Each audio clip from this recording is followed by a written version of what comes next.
Do you know what college football fears the most? It's not a team. It's not a coach. It's one particular state that college football is downright terrified of, that being the Sunshine State, the lovely state of Florida, home to Miami, FSU, and the University of Florida. You see, for over the last decade or so, you've had several national championship teams that have benefited off of this state and recruiting. Most recently, Ohio State getting Jeremiah Smith from the backyard of Miami. And he had the greatest freshman season ever for a first-year wide receiver.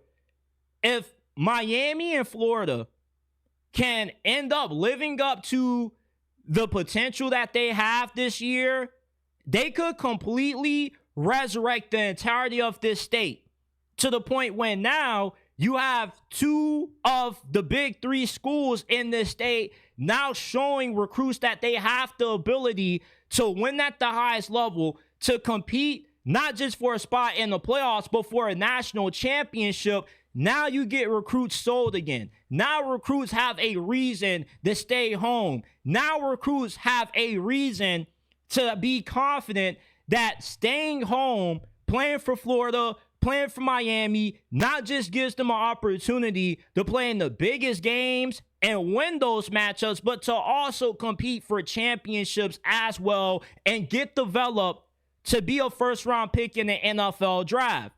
Miami has several potential first-round picks on their team this year. Same thing with Florida. Look out for Caleb Banks. He's going to be an absolute monster. Same thing with Tyreek Sapp. Florida and Miami this year, both of these teams' ceiling is playoffs.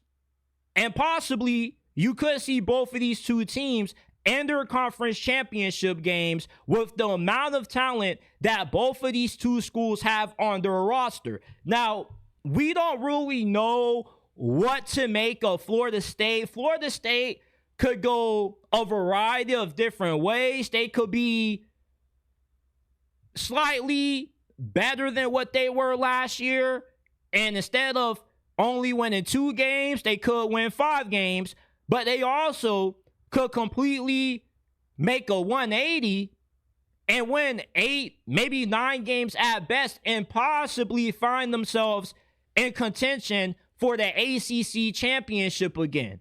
You really don't know about FSU. They have one of the lowest floors, but one of the highest ceilings out of any team entering this upcoming college football season. But it's not as if Florida State is a completely dead program. So let's just say hypothetically, Florida State is an 8-win team. That's respectable. That lets recruits know that, okay, they were able to rebound, and if we commit to FSU, we can be the class that can finish off what FSU's previous squad 2 years ago with Jordan Travis, Jared Verse, Johnny Wilson, Keon Coleman were unable to do. Actually get this program to the playoffs and bring a national title back to Doak Campbell, back to Tallahassee. So the state of college football in Florida has never looked as good as what it currently does this year. If you don't want the starting quarterback of your favorite team to play like Anthony Richardson, go ahead, hit that like button, subscribe to the channel, check us out, JT Sports, on all podcasting platforms. Give us a 5-star review on Apple and Spotify.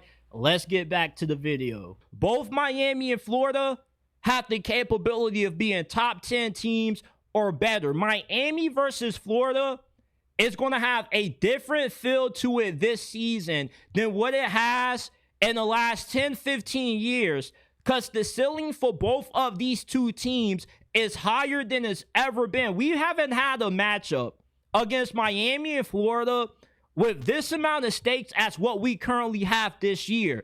That game against Florida and Miami could be the difference between a team making and missing the college football playoffs. You have DJ Lagway, who is gassed up as the messiah of Florida football. I'm just speaking in the football terms. He's viewed as the second coming of Tim Tebow. Miami with Carson Beck, if he can resurrect his career and you get 2023 Carson Beck, you have arguably the best quarterback in college football and another first-round pick at quarterback.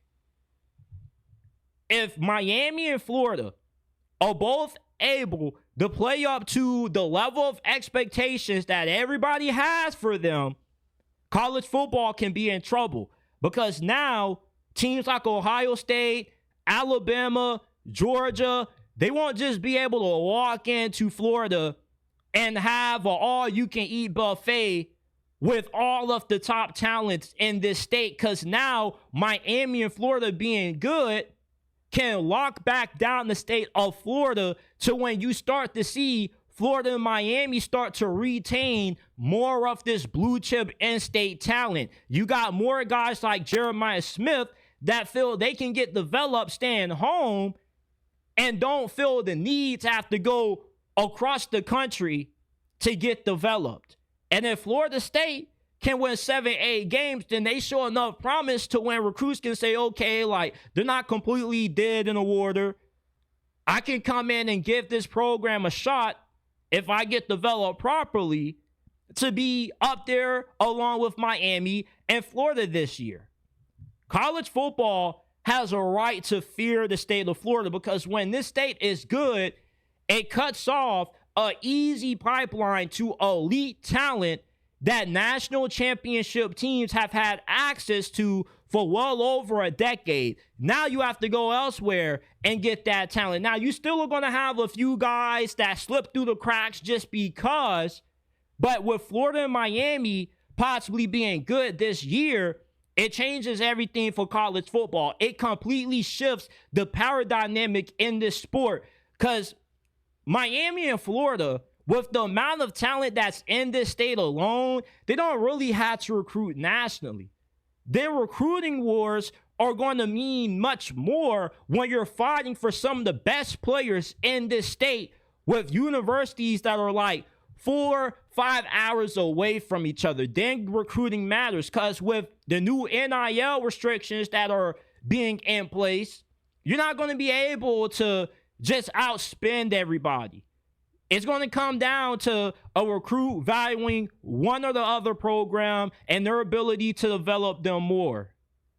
The state of Florida should have college football on edge right now, because I believe that both Miami and Florida would be really good this year. And possibly we could see them in the playoffs if everything goes right. And if that happens, the rest of college football is in trouble.